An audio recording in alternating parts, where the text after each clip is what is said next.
Walter was 26 when she met Chris Wells. She had just become a flight attendant for United, and I think she was on the rebound, and he said all the right things to her that she had wanted to hear. Warm and upbeat, Amara took people at face value. Chris was 10 years older, a former weightlifter and Chippendales dancer. To Amara, he seemed romantic, confident, charming. She flew around the country, and the postcards flew between them. She wrote him, "I love you, baby, and I'm so excited about our busy and crazy new life that's ahead of us." It happened so fast. It was a very short courtship. They eloped and married in Niagara Falls. Eventually, they settled near Castle Rock between Denver and the Rockies. Things seemed great. Chris got a good job at a used car dealership financing loans. Amara was surrounded by family. Her sister Melissa and Melissa's husband were nearby. So was Chris's sister, Tammy, who lived in a neighboring town with her daughter Madison and her husband Bob. Amara and Tammy formed an instant bond. Wasn't like it was my in-law. She was my sister. They all gathered every other week for Sunday dinner at Amara's house, except for Chris. He was in the family portraits, but he was never really part of the family. Amara's brother-in-law, Ed, didn't like or trust Chris. He struck me as, a guy who thought a lot of himself. Very big ego. He seemed to like to control the situation, whether in conversation or just interaction with Amara. Even Chris's sister Tammy felt uncomfortable around him. Chris was always distant, always in another room working. When he was around us, it was always so intense, almost like he was on something. But on the surface, life was fine, and the birth of her daughter in 2006 brought Amara joy. Chris was devoted to their child, but with Amara, he became more critical and controlling. It got to the point where she felt like no matter what she did, it was never good enough. He always would leave sticky notes around the house, all over the cabinets. Do this, pick up this. Chris began acting strangely. He quit his job at the used car dealership.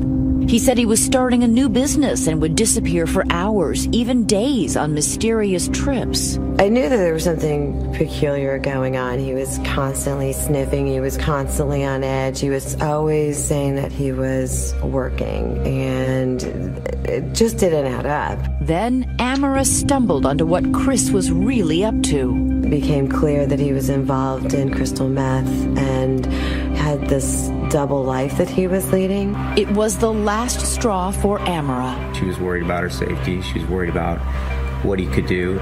You could sense he was very angry and that it was escalating to a completely different level. She separated from Chris and with her 6-year-old daughter found a new home with Chris's sister Tammy and her husband Bob. Bob and I were adamant about her coming to live with us. It wasn't an option to go home because we were worried about her safety. Everyone knew Chris would take it badly. Her sister Melissa had no idea how badly.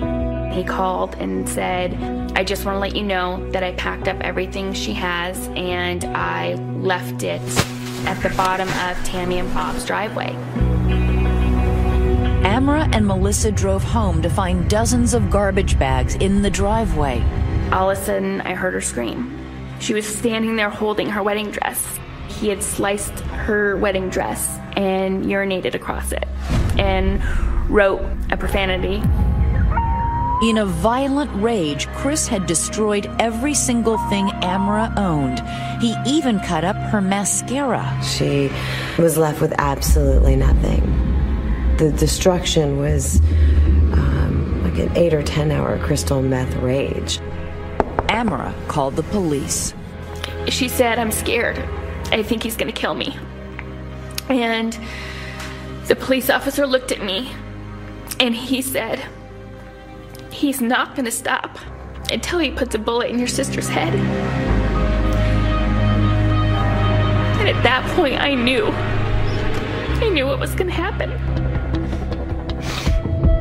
Amara got a restraining order against Chris, but he ignored it, sending her abusive and threatening texts over and over again, sometimes 50 times in a single hour. He would start off by calling her all these awful names and just completely belittling her, and then next thing you know, the next text is, "Oh, I love you, baby, we can work on this." He was harassing her and would not leave her alone. She told me flat out, he's gonna kill me. And if he doesn't, he's gonna have someone kill me.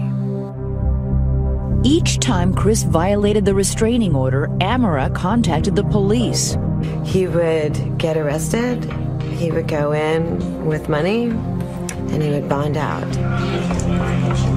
He just felt he was above the law because the law was not keeping him in jail. In fact, the law was helpless to stop Chris. We were getting contacted from Amara saying, "We're afraid Mr. Wells is going to come kill us." And there was really nothing the police could do. Chris's sister Tammy and her husband Bob felt threatened as well. Bob slept with a shotgun, and they came up with a plan if they were attacked. They rehearsed how each one of them would exit the house and escape in a different direction. My mom and my dad had taken her in, and they had helped break his control over her. He wanted to gain control again, and he couldn't do that if we were still there. Chris Wells was arrested 3 times in 6 months. Then, on February 23, 2011, he was arrested again. This time, he did something unusual. Instead of calling a friend to bail him out, he spent the night behind bars. We all kind of had a false sense of security that night because Chris was in jail. I was out of town on business, and I was talking to Bob on the phone. He said to me, "Things are getting bad, and I have this feeling that we need to take some much bigger steps and measures to protect ourselves." It was just a day too late.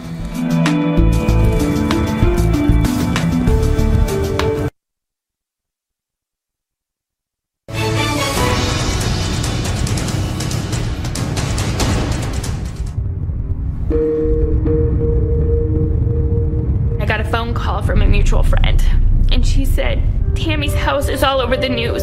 Police confirmed for us within the last hour that 2 people are dead this morning at a Douglas County home. Right then and there, I knew. I said he did it. He killed her. I knew immediately. I knew he had killed them.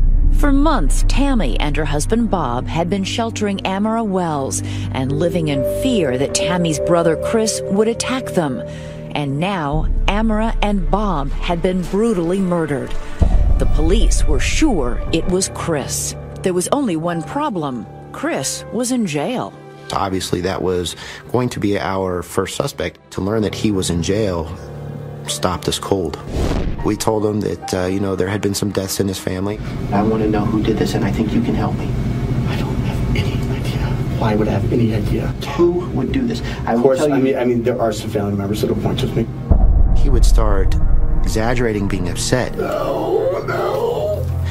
Shaking his head and almost screaming and acting out. This can't be happening. This can't be true. But then the next second, he'd be calm. Should I have my attorney here? Is these going to be attorney kind of questions? It was an act. It was a complete and utter act. The police start where Chris used to work. You don't expect to find what detectives will ultimately discover. 4 used car salesmen moonlighting at murder. The first one they interview is Micah Woody, son of a well-known local pastor. Said or done anything that would suggest that he really disliked his wife? Yeah, he would say, I hate her and that bitch, she's keeping my kid from me. What about something like, I'm going to have that bitch killed, or? No, he's never said that to me, actually. At the crime scene, the police are looking at the evidence, and it speaks volumes to them. It was very obvious that there had been a very large fight. Somebody had been pushed or shoved through, part of the drywall. Returning to the car lot, the police notice that one of the salesmen, 26-year-old Josiah Scher, has cuts and bruises on his face. He's the father of several children and working on commission. We knew that he had been in the military, clean cut, well-mannered, very likable person. They arrest him the next day. Josiah. Sir. Hey, Roger made some. The police don't have enough to make the charges stick, but they're not telling that to Josiah. So I'm already arrested for murder. Oh, yeah. Done deal. Can I ask you how? How what? How me so quick? You can ask, but I'm not going to tell you. It turns out Chris Wells was willing to pay to have his wife and his sister killed. He asked Micah Woody, his co-worker, to set it up. All Micah had to do was look across the used car lot to find Josiah. You wouldn't think a used car dealership would be so full of human evil. Or maybe you would. What did Micah exactly tell you?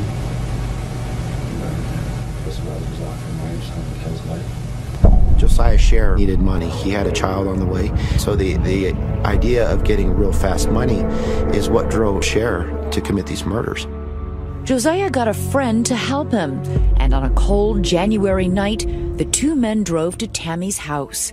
They parked outside and got high on cocaine and speed to get up their nerve. Josiah sneaked inside and looked for his targets: Chris's wife, Amara, Chris's sister, Tammy, and Tammy's husband, Bob. The price for each one of those human lives, $5,000. He'd been told the most important thing was to kill Amara. He went to her bedroom first. She ran towards the stairs, and he shot her in the back. Josiah heard a noise. That noise would have been Mr. Bob Rafferty. There was a huge fight. There were pieces of teeth laying around on the floor, indicating just a huge struggle. Bob had a shotgun, but he missed. He kept fighting until Josiah shot him. Watching it all was Amara's 6-year-old daughter.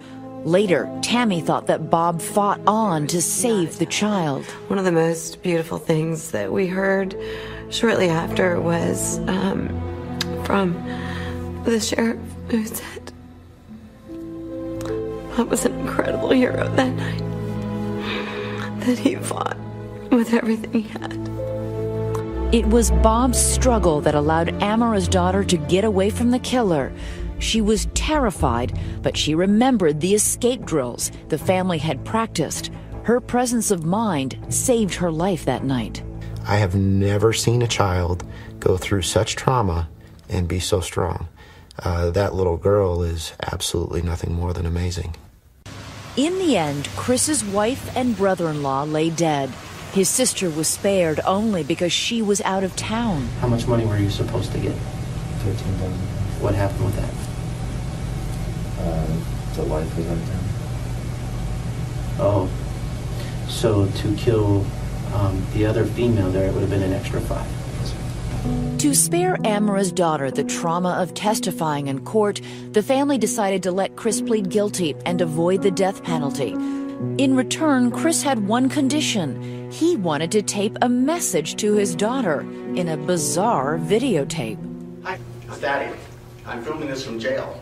I can't tell you. Put together a very short, cold videotape, basically, that he wouldn't be able to see her anymore, and that, oddly enough, that she should be a good girl and stay out of trouble and not do bad things. Be respectful to all adults and try never to be mean to other kids. Always be a good girl. He never apologized. It was as if he really doesn't even think he did anything wrong. No emotion. None. He's without a soul. You look at what he was able to do. He knew his daughter was in the house. He knew that war was going to be raged in that house, and she was there. Chris got life in prison without parole, along with his co-worker at the used car lot, Josiah Scher. But even from behind bars, Chris Wells is a threat. Tammy says she's discovered that her brother's receiving money every month in prison, money she believes he earned from his drug dealing. Christopher Wells is still dangerous. He's a man that can find desperate people like Josiah Scheer to carry out his acts. Amara Wells tried to escape Chris's control, and Bob helped her do it. Now they're both dead. Tammy defied her brother too. Today, she lives in fear. I know what Chris does when he has access to money. His job isn't done. I think he wants to come after me because I wasn't home that night. I think it is possible that Chris Wells may try to have somebody else threaten, scare, or maybe even harm, his family. I think Chris Wells is the type of person who won't stop. For more on this story, you can go to our website at abcnews.com/2020. We'll be right back. Next, the psycho boyfriend you can't break up with. From flowers and candy to tracking devices and hidden cameras. So he knew where you were at every moment. His plan for revenge? He canceled my water, he canceled my heat, he canceled my electricity. And then it got even worse. Coming up.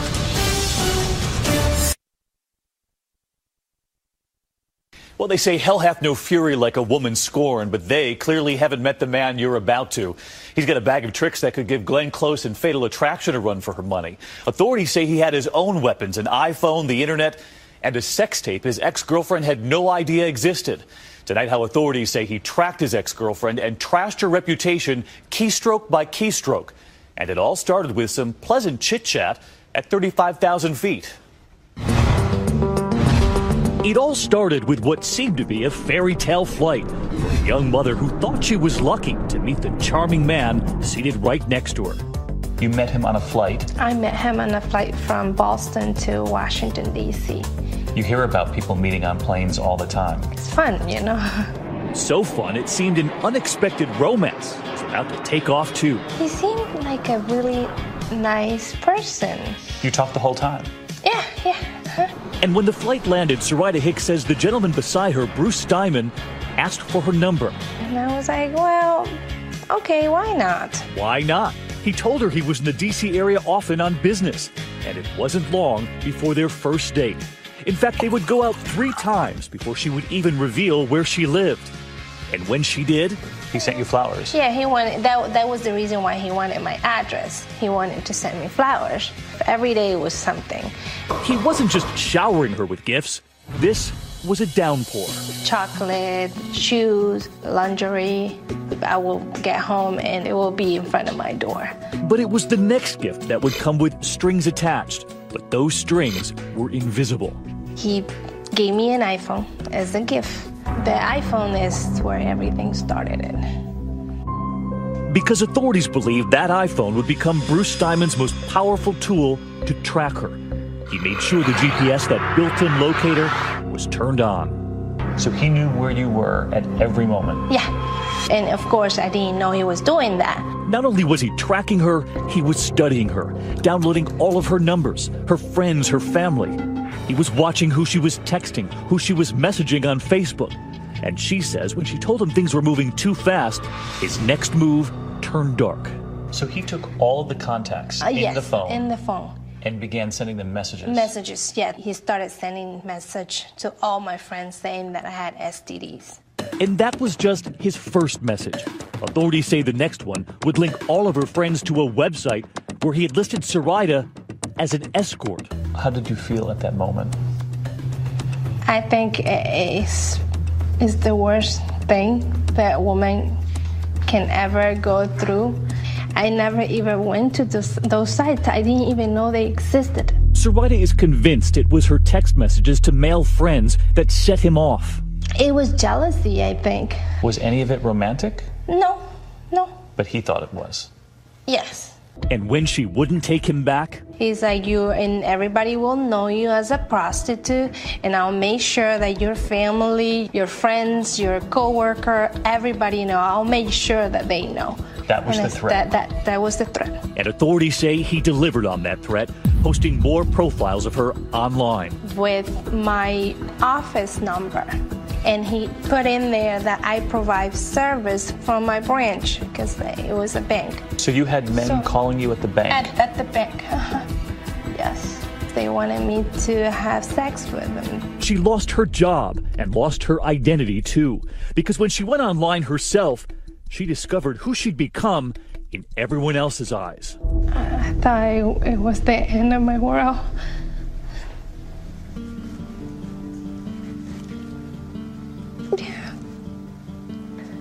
I thought that everything I worked for was gone.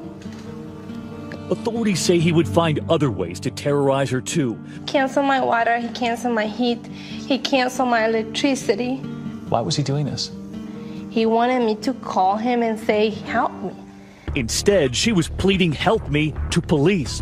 Just as authorities say, Bruce Steinman was about to deliver his biggest blow yet, posting a sex tape she had no idea even existed. He secretly recorded the two of you having sex. Yes, and I don't even know how he took that video. I was like, how dirty can you be? You're sending this to my family, to my daughter, to my kids, to my kids' friends. I couldn't believe it, but I was living it. And her daughter was about to be living it too, because authorities say not only was Saraida's name and number listed, he would soon list her daughter's name too.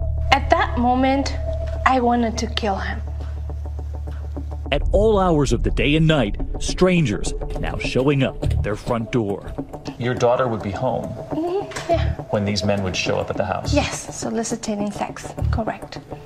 My mom didn't want me to know. Saraida's teenage daughter Pam was about to learn what her mother had been trying to protect her from. While getting ready for school in the morning, men, perfect strangers, showing up. It's like 7-something or 6, and I'm getting ready, and I'm like, Mom, someone's knocking at the door. My mom's like, do not ever answer the door anymore. I don't want you looking through the hole or anything. And just like her mother, Pam's list of friends not be safe either. He started texting your friends, pretending he was your mother. Yes, he did. That's what he did. And everyone at school started to hear. Yeah, everyone thought my mom was a porn star. I think that was the tipping point. Arlington County Detective Angela Comer was the lead investigator. That's when we knew he was willing to go to great lengths to continue to terrorize his family. He came to my apartment with a knife and slashed all my tires. She filed for restraining orders and got them. They actually thought that he was going to kill me. We were convinced she was in danger, that he just wouldn't stop. And one evening this past November, just after nightfall, authorities say instead of flying to D.C., Bruce Steinman drove this time, all the way from his small-town New Hampshire home to Saraida's apartment. I was just getting in my door. And he was waiting in the parking lot. He began slashing her tires. This time, police were waiting. He was caught in the act, and he was arrested that night. Arrested, Bruce Steinman would plead guilty to identity theft, extortion, and stalking. But it would turn out he had one more surprise for Saraida. My name is Kathleen Steinman, and I've been married to Bruce Steinman for 22 years. When we come back, what did the wife know? Plus tonight, her own message to Saraida, and what she says her husband was about to do to her, too.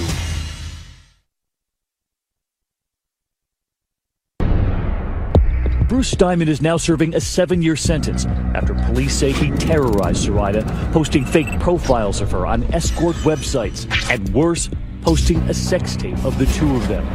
To this day, she says she has no idea how he recorded them. She never saw a tiny camera in the room or a phone propped up in the corner to capture them. I have no idea he have ever taken this. And he forwarded this to over 3,000 people. And this was video of the two of you? Of me and him having sex, yes. And that video spread faster than she could have imagined. Multiple porn sites. But what was worse was the family and the friends who authorities say were sent links to it by the man Saraida met on that plane. Could you believe this was happening to you? No, I didn't believe. I kind of like put in my head that it was just a nightmare, that it was not true. But it was. But it was. And there was that one last surprise for Zoraida. Apparently he was married. Have you met the wife? No. Nor had we until just this week when 2020 sat down with Bruce Steinman's wife of 22 years, Mrs. Kathleen Steinman. He had been weaving quite a web of lies and deceit with me for many, many months. That was the betrayal and was the thing that hurt the most.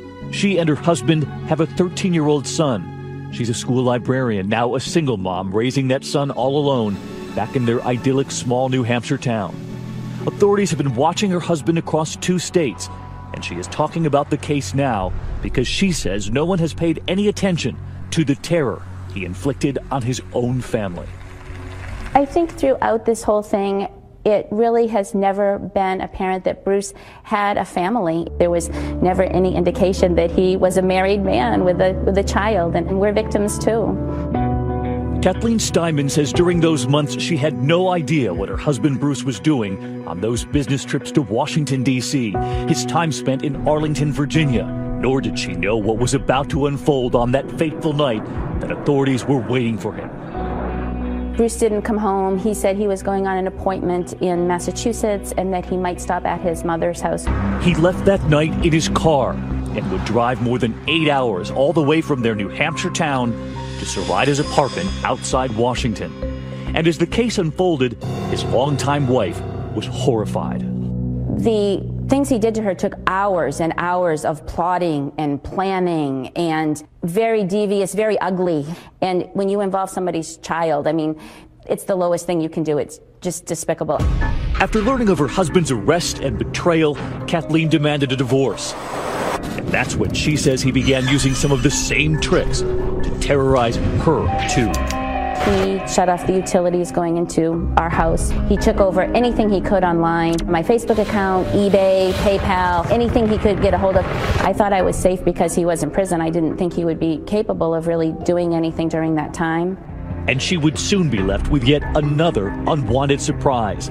$50,000 in bills for all of those trips and all of those gifts left at Zoraida's front door. The flowers, the chocolates, the lingerie. When she realized that, even her friends were asking this. When was the last time you spent $50,000 on you? I just can't imagine. I don't know what would be going through his mind to spend that kind of money on someone he had just met to as a virtual stranger. A stranger who fell for him on that flight. I think he appeared to have money, pretended to have money, and she went for it, and she found crazy. She found crazy, and it's still haunting her tonight. Are you still afraid? I think that I'm afraid that he's gonna pay someone to kill me.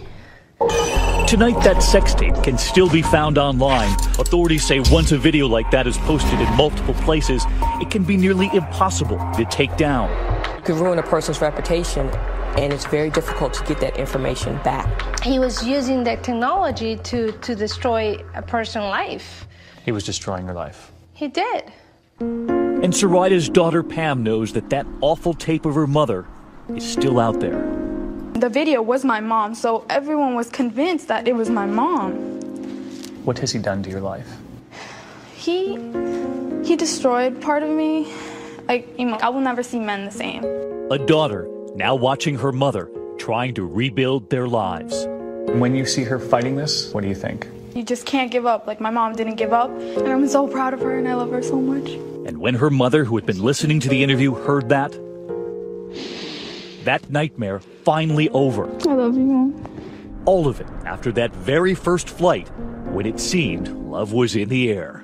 Will you ever look at people on the plane the same way again? I will never give them my number again, that's for sure. I learned my lesson. It all began with that number. Yes. It all started with that number. Throughout the rest of the program here tonight, we'll be on Twitter. We want to hear your stories about the people you thought you knew who betrayed you. Let us know by using the hashtag ABC2020, and we'll be right back. Coming up, an innocent friendship. Was this struggling actress betrayed by a so-called BFF with so-called connections? Why do you think the heiress to the Samsung fortune would be hanging out with you. What did you think was in the suitcases? I knew we weren't selling Girl Scout cookies. Next.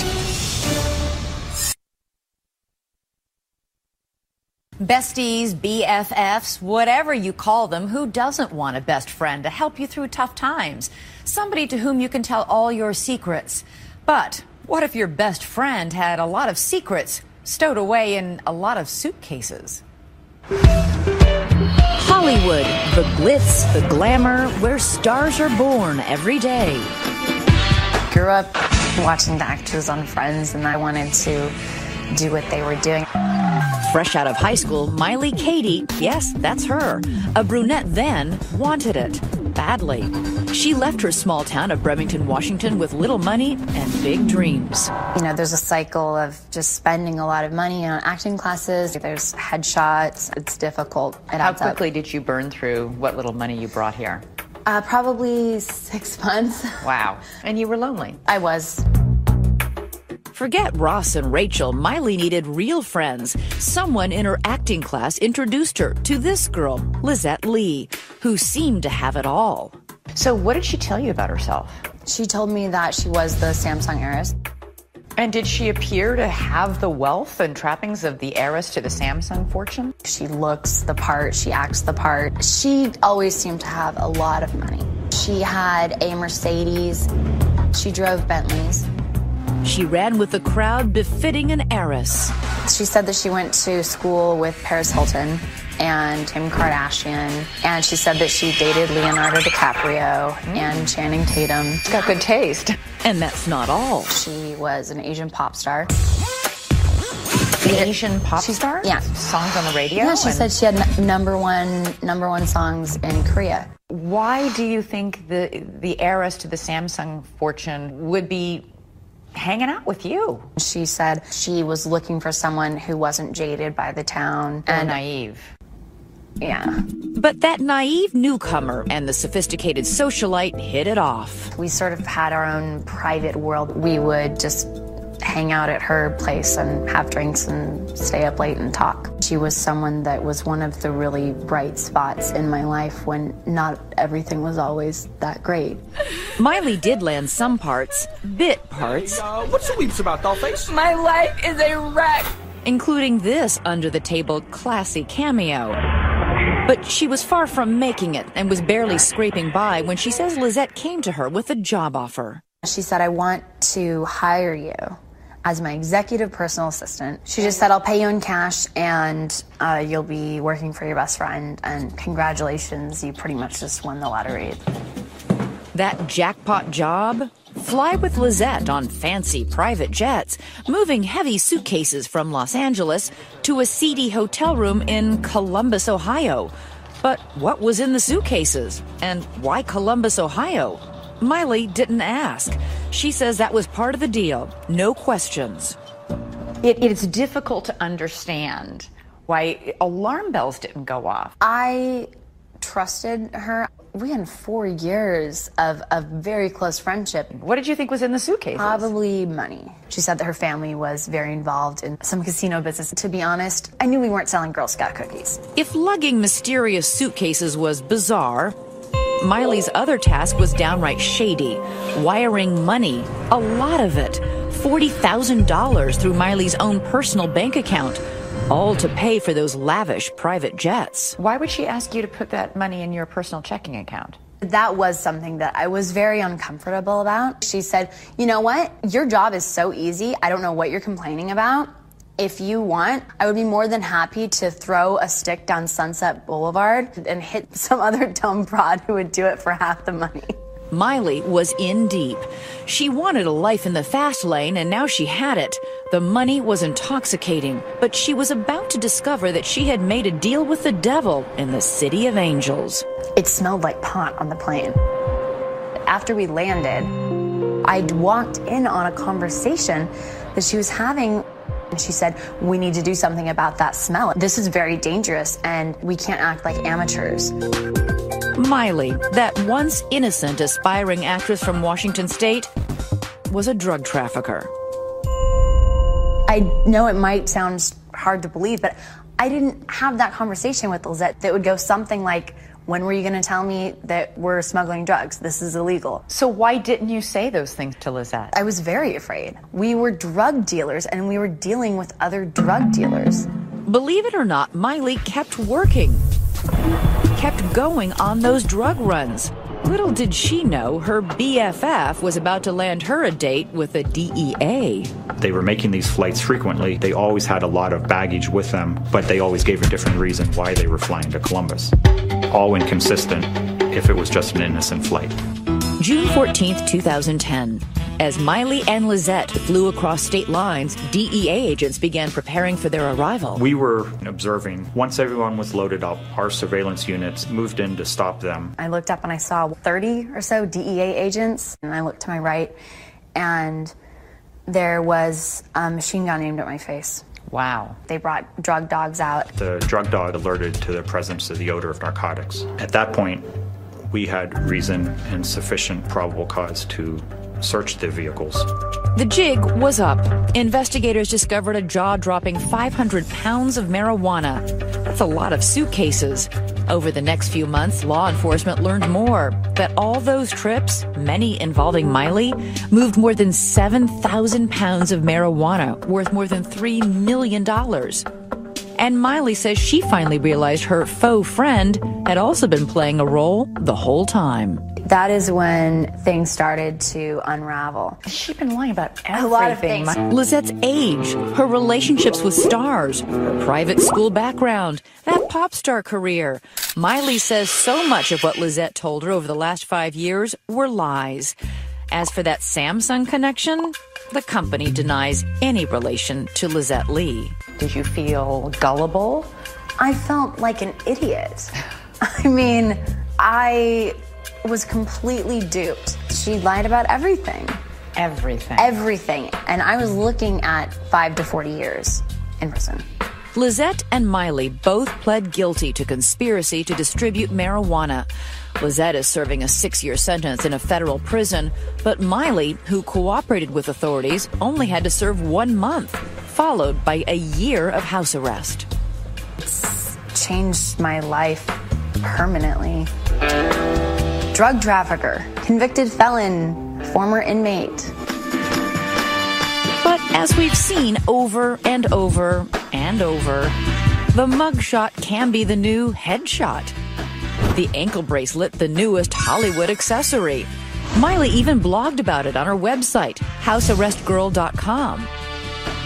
And now it's being turned into a book, and Paramount Pictures is making it into a movie. Maybe Miley isn't so naive after all. That's our program for tonight. Thanks so much for watching, and be sure to stay tuned for Nightline tonight at 12:35. Happy Easter, everyone. I'm Elizabeth Vargas. And I'm David Muir. I'll see you here this weekend for World News, and from all of us here at ABC News in 2020. Have a good evening. Good night. Scared. I think he's going to kill me. And the police officer looked at me, and he said, "He's not going to stop until he puts a bullet in your sister's head." And at that point, I knew what was going to happen. Amara got a restraining order against Chris, but he ignored it, sending her abusive and threatening texts over and over again, sometimes 50 times in a single hour. He would start off by calling her all these awful names and just completely belittling her, and then next thing you know, the next text is, "Oh, I love you, baby, we can work on this." He was harassing her and would not leave her alone. She told me flat out, he's gonna kill me. And if he doesn't, he's gonna have someone kill me. Each time Chris violated the restraining order, Amara contacted the police. He would get arrested. He would go in with money, and he was controlling. It got to the point where she felt like no matter what she did, it was never good enough. He always would leave sticky notes around the house, all over the cabinets. Do this, pick up this. Chris began acting strangely. He quit his job at the used car dealership. He said he was starting a new business and would disappear for hours, even days, on mysterious trips. I knew that there was something peculiar going on. He was constantly sniffing. He was constantly on edge. He was always saying that he was working, and it just didn't add up. Then Amara stumbled onto what Chris was really up to. It became clear that he was involved in crystal meth and had this double life that he was leading. It was the last straw for Amara. She was worried about her safety. She was worried about what he could do. You could sense he was very angry and that it was escalating to a completely different level. She separated from Chris and with her 6-year-old daughter found a new home with Chris's sister Tammy and her husband Bob. Bob and I were adamant about her coming to live with us. It wasn't an option to go home because we were worried about her safety. Everyone knew Chris would take it badly. Her sister Melissa had no idea how badly. He called and said, I just want to let you know that I packed up everything she has and I left it at the bottom of Tammy and Bob's driveway. Amara and Melissa drove home to find dozens of garbage bags in the driveway. All of a sudden, I heard her scream. She was standing there holding her wedding dress. He had sliced her wedding dress and urinated across it and wrote a profanity. In a violent rage, Chris had destroyed every single thing Amara owned. He even cut up her mascara. She was left with absolutely nothing. The destruction was like an 8 or 10 hour crystal meth rage. Amara called the police. She said, I'm scared. So was Chris's sister, Tammy, who lived in a neighboring town with her daughter Madison and her husband Bob. Amara and Tammy formed an instant bond. Wasn't like it was my in-law. She was my sister. They all gathered every other week for Sunday dinner at Amara's house, except for Chris. He was in the family portraits, but he was never really part of the family. Amara's brother-in-law, Ed, didn't like or trust Chris. He struck me as, a guy who thought a lot of himself. Very big ego. He seemed to like to control the situation, whether in conversation or just interaction with Amara. Even Chris's sister Tammy felt uncomfortable around him. Chris was always distant, always in another room working. When he was around us, it was always so intense, almost like he was on something. But on the surface, life was fine, and the birth of her daughter in 2006 brought Amara joy. Chris was devoted to their child, but with Amara, he became more critical and